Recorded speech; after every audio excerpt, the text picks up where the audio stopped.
을 함께 교독하도록 하겠습니다. 창세기 22장 14절에서 24절까지 말씀입니다. 창세기 22장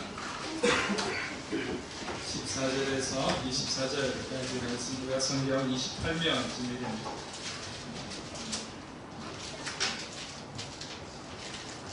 말씀을 찾으셨으면 저와 여러분이 한 절씩 교독하도록 하겠습니다. 아브라함이 그 땅 이름을 여호와 이레라 하였으므로 오늘까지 사람들이 이르기를 여호와의 산에서 준비되리라 하더라. 여호와의 산에서 하늘에서도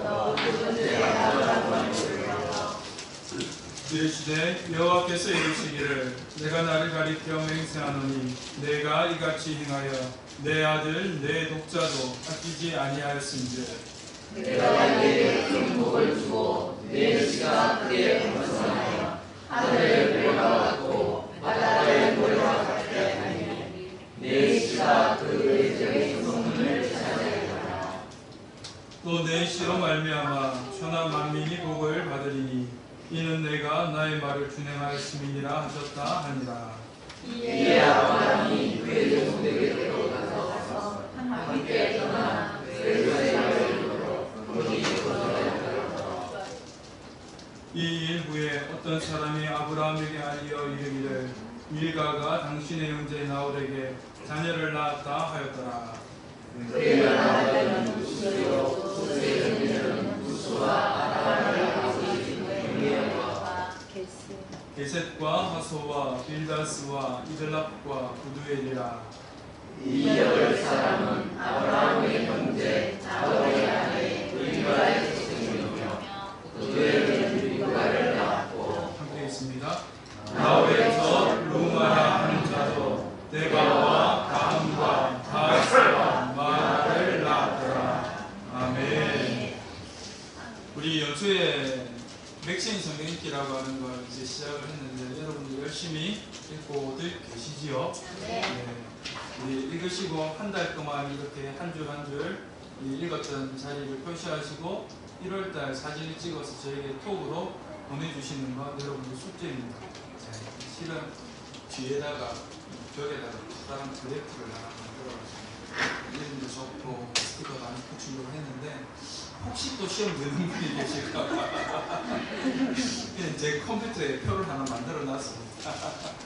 여러분들 거기에 이제 하나씩 하고 있습니다. 그리고 여러분 이제 또 월사 기도에도 이렇게 참여를 하시는 분들 제 컴퓨터에다가 표를 만들어서 거기에 동그라미를 씌고 있습니다. 열심히 하시고 그리고 또 많이들 참석하시고 그렇게 해서 이번 한 해가 하나님의 은혜로 충만한 날들을 보낼 수 있으면 좋을 것 같습니다. 이렇게 맥시인 성경을 읽게 되면요 1년에 구약을 일독을 하실 수가 있고 그리고 신약을 2독, 시편을 2독 하실 수가 있습니다. 꽤 많이 있는데 그죠? 이렇게 읽으면 좋은 게 있어요. 뭐가 좋냐면 하나님의 복을 받게 된다라고 하는 거예요. 왜 하나님의 복을 받는다라고 제가 말씀드릴 수 있냐면 시편 1편에서 복 있는 사람은 하나님의 말씀을 주야로 묵상하는 자다라고 말씀을 하고 있기 때문에 그렇습니다. 하나님의 말씀을 주야로 묵상하는 자는 하나님의 마음을 알게 되고 그 마음에 공감하게 되고 또 공감함으로 향해서 하나님의 뜻대로 살아갈 수 있게 되면 그것이 하나님 안에서 복받는 자의 모습이기 때문에 하나님의 말씀을 늘 읽는 것 그것이 복받는 사람이라고 하는 것이죠.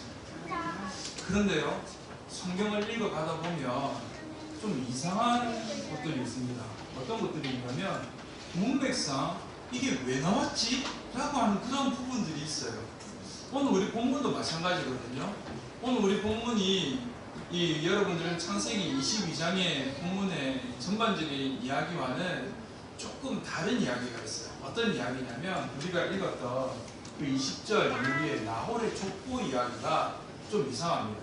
그 앞전 이야기는 어떤 이야기냐면 하나님께서 아브라함에게 백세에 준 그 사랑스럽고 귀엽고 너무나 소중한 아들 이삭을 하나님이 모리아 산에 데리고 와서 제물로 바치라고 하거든요. 그것을 또 아브라함은 말씀에 순종하여서 데리고 갑니다. 그리고는 모리아 산에 올라가서 이삭을 결박하여서 하나님 앞에 제물로 드리려고 해요. 그때 여호와의 사자가 급하게 이제 아브라함을 부르죠. 아브라함아, 아브라함아, 내가 이제 나를 경외하는 줄을 알았다 하고 말씀을 하세요. 그리고는 그 이후에 네가 나를 경외하니까 내가 너와 맺었던 그 언약을 다시 한번 내가 이야기를 하고 그 언약을 이룰 수 있도록 해줄게 라고 이야기를 해요. 그리고 그 사건에 맞춰지는 것은 어떤 내용으로 맞춰지냐면 그가 브엘세바로 가서 살았다라고 하는 이야기를 맞춰요. 그러면 우리가 앞의 내용에 따라서 뒤의 내용을 조금 생각해 본다면, 야, 브엘세바에 가서 어떻게 살았을까? 이삭은 그때의 경험을 어떻게 이야기를 하고 있을까? 그 사랑하는 아들 이삭을 아빠가 나를 죽이려고 했다라고 하는 이야기를 사라가 듣게 되었을 때 그 사람은 어떤 반응을 일으켰을까? 라고 하는 이야기쯤이 나와야 될 것 아닙니까? 그래야 이제 이야기의 흐름이 조금 맞아지는 거잖아요. 그런데 뜬금없이 나오는 이야기는 어떤 이야기가 나오냐 했더니 바로 나홀의 족보에 관한 이야기가 나오고 있다라고 하는 겁니다. 그래서 여러분들이 여기에서 한 가지 중요하게 생각해야 되는 것이 있습니다. 그게 뭐냐면 성경의 말씀을 읽을 때는 항상 질문을 하라라고 하는 거예요. 왜? 왜 이렇게 되었을까? 왜 이렇게 나왔을까? 창세기 요셉이 나오는 부분도 마찬가지입니다. 야곱이 다시 돌아와서 세겜 땅에서 살게 되는 그 장면이 나오는데 그때 갑자기 이 다말의 사건이 일어나고 그리고 38장에서 그 유다의 아들들이 죽는 이야기가 나와요. 이상하게 요셉이 잡혀갔으면 그 뒤에 요셉에 관한 이야기가 계속 나와야 되는데 요셉의 이야기가 나오는 게 아니고 38장에서 유다의 아들들이 죽는 이야기가 갑자기 튀어난다. 그럼 그때 우리는 한 가지 할 수 있는 행동이 있어야 되는 겁니다. 왜? Why? 오늘 나홀의 족보가 나온 이유도 분명하게 하나님의 이 성경의 말씀을 보다 보면 우리가 why라고 하는 질문을 던지지 않으면 그냥 넘어갈 수 있는 부분이지만 이 왜라고 하는 질문을 던지게 되면 하나님의 놀라운 은혜를 발견할 수 있게 됩니다. 그렇게 질문을 던지지 않고 말씀을 그냥 읽어 나가다 보면 우리는 말씀의 깊이가 깊어지지를 않아요. 말씀의 깊이가 깊어지지 않으면 하나님의 뜻을 잘 알 수가 없습니다. 예전 우리 믿음의 선진들의 그 수준으로밖에 말씀을 이해할 수밖에 없어요. 그러나 우리는 시대가 다르고 문화가 달라지고 또 환경이 달라지고 사람들의 생각과 사고가 다 달라지지 않습니까? 예전과는 다르단 말이죠. 그렇기 때문에 우리 이 시대에 우리 하나님께서 우리에게 이 말씀, 왜 갑자기 이런 말씀을 주셨을까라고 하는 것에 대한 질문을 던지지 않으면 우리의 신앙은 예나 지금이나 그냥 이 머물러 있는 신앙이 될 수밖에 없어요. 하지만 우리가 질문을 던지게 되면 우리 하나님께서는 지금 이 시대에 우리에게 주시는 그 하나님의 뜻을 알게 하심으로 말미암아 우리는 그 하나님의 뜻을 통하여서 믿음이 진보가 일어나게 되게 된다는 것이죠. 그래서 출판사에서도 이런 이야기를 합니다. IBF에서 이번에 새 책이 출판이 되었는데요. 천국에 대한 4가지 견해라고 하는 책이 출판이 되었습니다. 그리고 이 책을 소개하는 이 소개에 뭐라고 얘기를 하냐면 천국에 대한 견해도 시대와 상황과 문화가 달라짐에 따라서 많이 다르게 되었다라고 이야기합니다. 그리고는 이 4신학자의 천국에 대한 견해 이야기를 쭉 쓰면서 다른 듯하지만 비슷한 이 천국에 대한 이야기를 보여주고 있는 것이죠. 오늘도 우리 하나님께서 이 나홀의 족보, 뜬금없이 나오는 나홀의 족보를 통하여서 우리가 질문을 던지게 될 때 그 질문을 통하여서 하나님의 은혜를 우리에게 주실 줄로 믿습니다.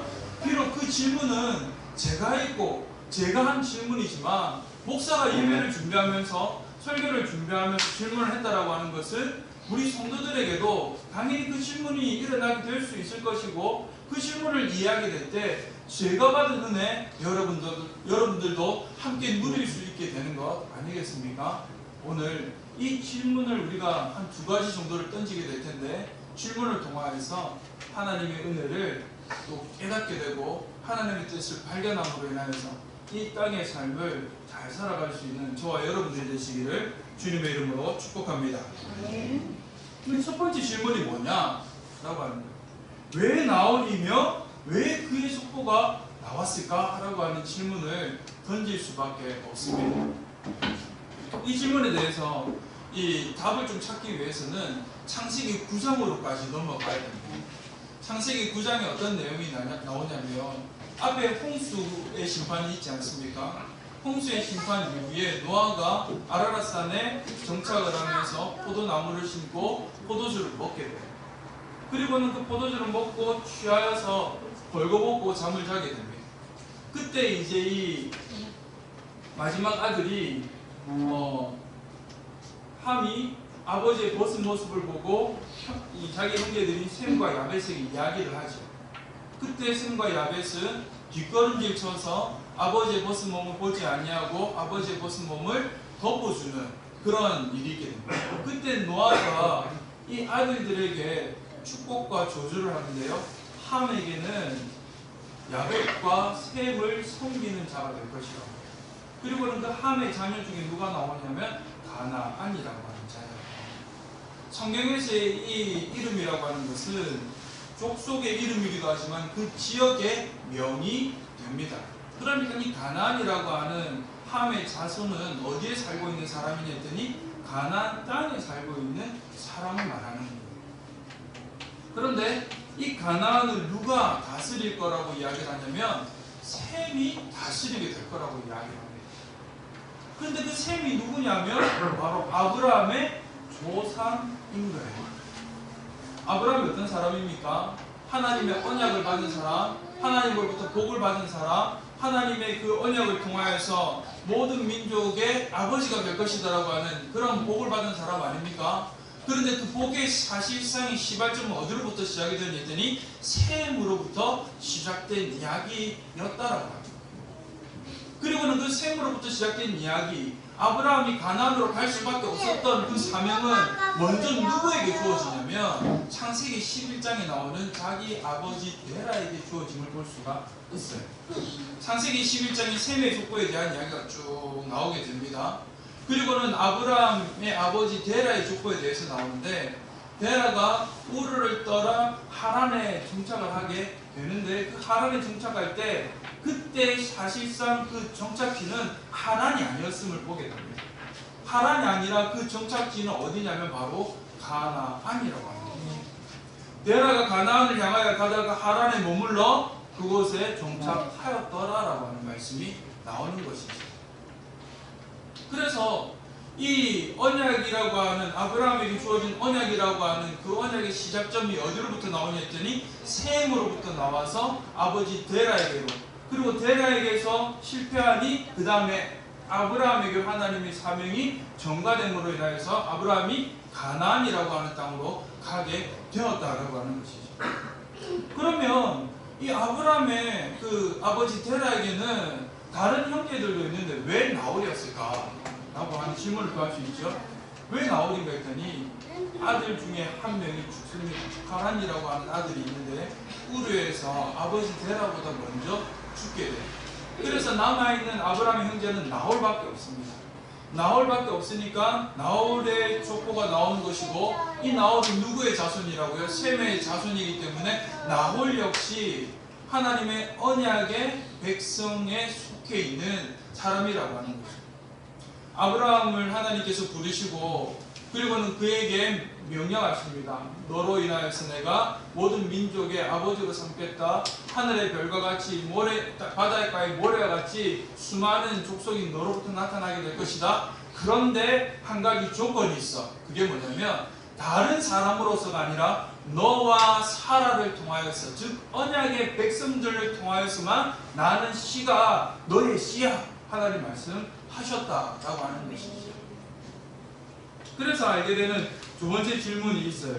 왜 그럼 하나님께서는 아브라함에게 이렇게 나홀이라고 하는 이 사람의 이야기를 하면서 이 족보를 알게끔 하셨을까? 오늘 20절 말씀에 보면 이 아브라함이 이 사실을 알려고 했던 게 아니라 알게 되는 것을 보게 됩니다. 20절 말씀인데요. 우리 20절 말씀을 함께 읽어보도록 하십니다. 시작. 이 후에 어떤 사람이 아브라함에게 알리어 이르기를 밀가가 당신의 형제 나홀에게 자녀를 낳았다 하였더라. 아멘. 하나님께서 어떤 사람을 불러서 아브라함에게 가서 이야기를 하게끔 하십니다. 뭐라고 이야기를 하게끔 하시냐 했더니 나홀이 밀가를 통하여서 자녀를 낳았다 하고 하는 거예요. 아브라함이 지금 무엇을 기다리고 있을까요? 하나님이 나와 맺은 그 언약을 하나님이 어떻게 이루실지에 대한 그것을 기다리고 그리고 또 그것에 대한 기대를 가지고 살지 않았겠습니까? 그런데 그것에 대한 그 일을 하나님이 나홀의 자녀를 통하여서 하실 것이다라고 하는 것을 아브라함은 알고 있었다라고 하는 거죠. 그리고 그 집에서 자녀가 태어난다라고 하는 소식을 들리기만을 기다리고 있었다라고 하는 것을 알 수가 있습니다. 이거 알 수 있는 이유가 있습니다. 왜냐하면 창세기 24장 나중에 뒷부분에 가면 아브라함이 이삭의 아내를 맞이하러 종을 보내는 장면이 나와요. 그때 이 종에게 하는 이야기가 뭐냐면 너는 그 땅에 가서 내 고향의 땅에 가서 그 땅의 여인을 데리고 오라고. 왜 아브라함이 그렇게 얘기했습니까? 자기가 거주하고 있는 브엘세바에도 여인들이 있고 이삭의 마음에 든 아가씨가 있을 수도 있어요. 그런데 그 땅의 여인이 아니라 자기 고향의 땅에 가서 자기 친척 집에 가 그 자녀를 데리고 오라라고 이야기를 하고 있다는 거죠. 그리고는 한마디 더 합니다. 그게 뭐냐면 만약에 그 땅의 여인이 오려고 하지 않으면 그냥 오라 라고 이야기를 하는 것이죠. 하나님께서 그 땅의 여인이 아니면 또 다르게 길을 여실 거라고 하는 것을 이 아브라함은 기대하고 있었다라고 하는 겁니다. 그렇게 하나님께서 아브라함에게 이삭을 바치게 하고 그리고 난 이후에 뜬금없이 나홀의 족보를 주신 이유가 두 번째 이유가 여기 있습니다. 그것은 뭐냐면 믿음의 소망을 이루게 하시기 위함이었다라고 하는 거예요. 아브라함은 하나님과의 그 언약을 통하여서 자기가 하나님의 그 민족을 이루고 백성을 낳게 하고 열국의 아비로 살게 하실 거라고 말씀하셨는데 이거 언제 이루시렵니까? 언제 이것을 하나님 만들어 가시렵니까? 라고 하는 그 소망을 품고 살지 않았겠습니까? 그런데 그 소망의 성취는 어떻게 이루어져야 되냐 했더니 언약의 백성들 안에서 성취가 이루어져야 한다라고 하는 것을 아브라함이 살아오면서 알았다라고 하는 거예요. 앞에도 말씀드렸던 것처럼 아브라함이 그 씨가 하갈에게서 난 씨가 아니라 반드시 사라에게서 나는 씨가 너의 씨라고 하는 하나님의 말씀과 경험이 있었기에 아브라함은 기대하고 소망했다라고 하는 거죠. 그 언약의 백성인 셈의 부회인 나홀에게서 나는 자녀, 그 자녀가 이 이삭의 아내가 될 것이다라고 하는 거 기대하고 있었다라고 하는 것이죠. 그래서 우리 하나님께서 이 말씀을 뜬금없이 준 이유가 여기에 있습니다. 두 번째 이유의 답은 믿음의 소망을 이루기 위함이라고 하는 거죠.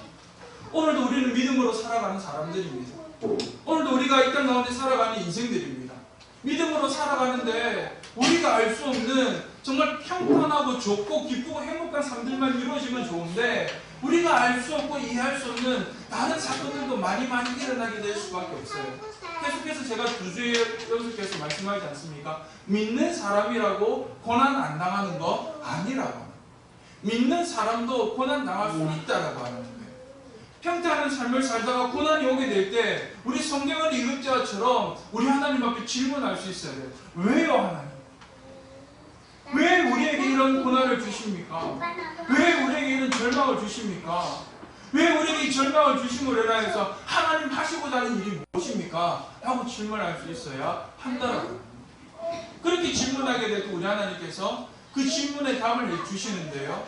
그 질문의 답이 뭐냐 했더니 이미 내가 일하고 있었고 그 일하고 있는 것을 통하여서 너의 믿음의 소망을 이루기 위함이다라고 하는 것을 말씀한다라고 하는 것이죠. 나홀의 족보가 나온 이유가 뭐라고요? 이미 창세기 9장으로부터 하나님이 일하신 것을 이루고 계시는 것을 보여주기 위함이라고 합니다. 그리고 그 나홀의 족보가 나온 이유가 무엇이냐 했더니 아브라함이 가지고 있는 그 믿음의 소망을 하나님께서 이루어내실 거다라고 하는 것을 알게끔 하기 위함이라고 하는 거죠. 여러분, 그래서 인생을 살아가면서 절망이 있고 그리고 또 어떤 환란이 있다 할지라도 그 절망과 환란 가운데에 무너지지 않으시기를 바랍니다. 질문을 던지시기를 바랍니다. 하나님 왜요? 그렇게 우리가 하나님 앞에 질문을 던지며 나아가게 될 때 우리 하나님 말씀하신다고 합니다.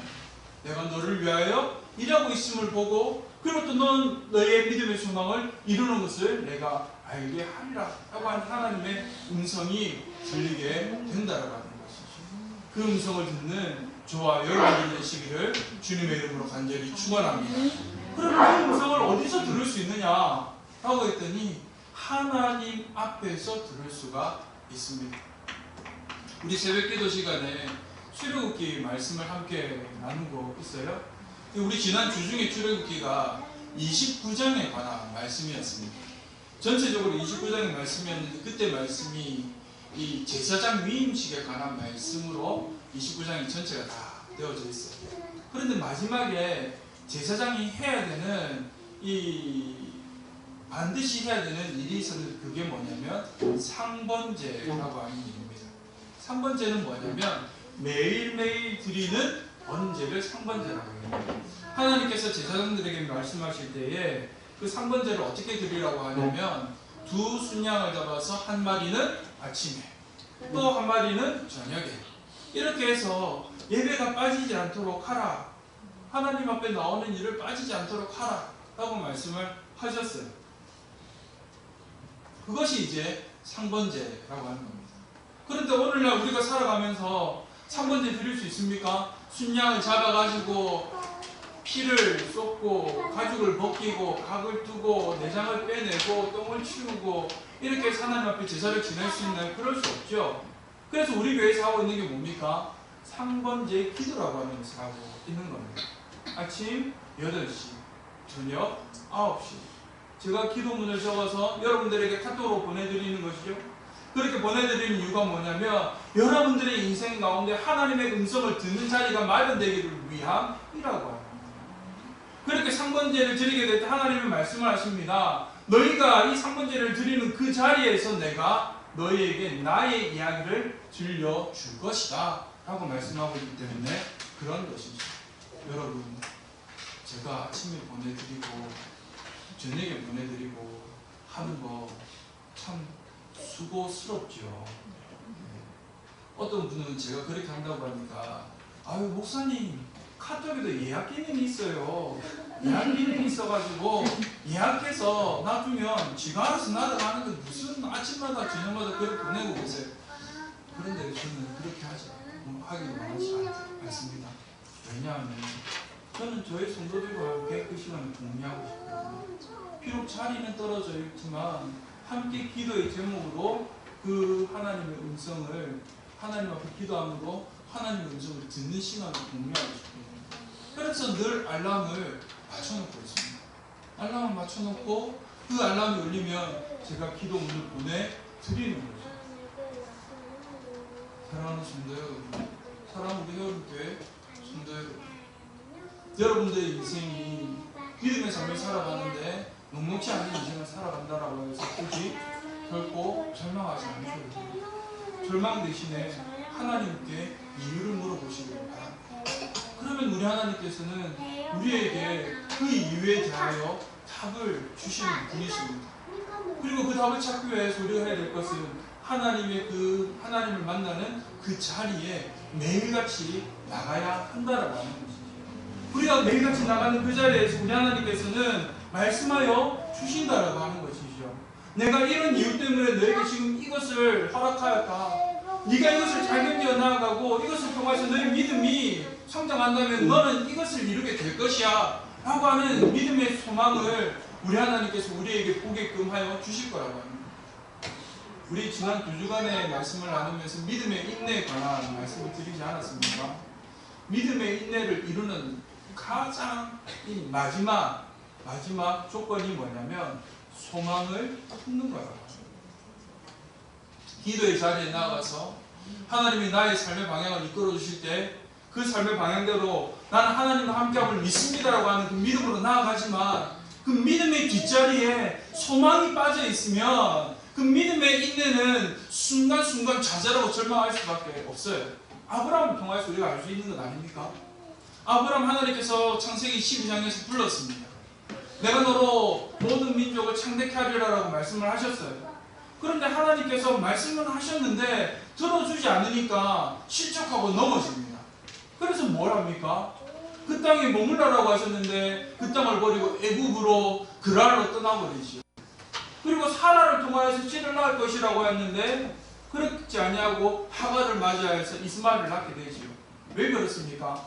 믿음은 있는데 인내를 해야 되는데 그 뒤에 하나님이 나에게 어떤 소망을 주시는지를 보지 않으니까 인내가 자꾸 꺾임으로 인하여서 그 소망을 이루는 시간들이 길어지게 되더라고요. 오늘도 우리 하나님께서는 우리에게 말씀을 하십니다. 너 믿는 자입니다. 넌 이 땅 가운데 살아가면서 아무리 이 땅의 삶이 힘들고 어렵다 할지라도 내가 너에게 믿음을 주었고 내가 너에게 이 시간들을 통하여서 소망을 주는데 이 소망을 발견하기를 바랍니다. 하나님의 음성을 들을 때 들을 수 있어야 되는 것이 뭐냐면 바로 하나님 나에게 주시는 소망의 말씀이라고 합니다. 아브라함이 하나님의 음성을 통하여서 소망을 깨닫게 되고 소망의 은혜를 알게 되니 담대하게 종을 보낼 수가 있는 겁니다. 이삭의 아내를 내 고향 친척집에서 데리고 오라라고 하는 이야기를 할 수 있다라고 합니다. 저와 여러분들도 그렇게 나아가는 분들이 되기를 간절히 주님의 이름으로 축원합니다. 우리가 지금 살아가고 있는 세상 너무나 힘들고 어렵지 않습니까? 들려오는 소식은 안 좋은 소식밖에 없습니다. 세계적으로는 전쟁이 계속해서 끊임없이 확전되고 있고 마치 기미를 보이지를 않습니다. 게다가 우리나라는 어떻습니까? 북한에서 계속해서 위협을 하고 있지요. 그 위협을 계속해서 이 나라의 정부는 도발하고 있습니다. 그리고 경제는 점점 파탄의 이 길로 걸어가고 있어요. 계속해서 경제 수치는 좋지 않은 것을 보여주고 있습니다. 그럼에도 불구하고 정부는 하려고 하지 않습니다. 일을 하려고 하지 않습니다. 그런 상황 속에서 우리는 좌절하고 절망하고 한숨만 쉬고 있어야 되겠습니까? 아니요, 그렇지 않습니다.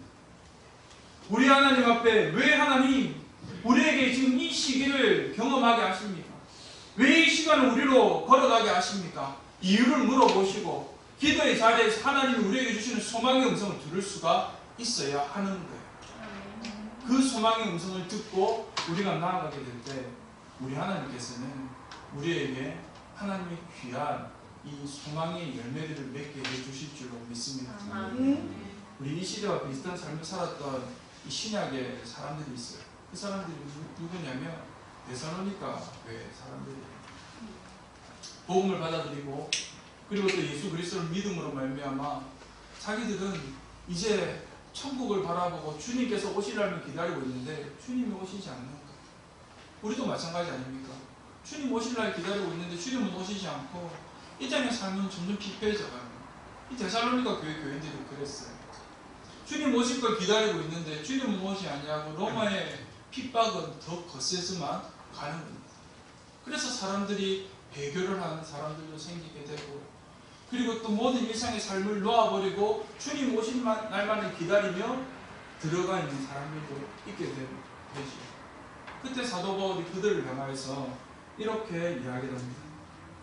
데살로니가 1장 3절의 말씀인데요.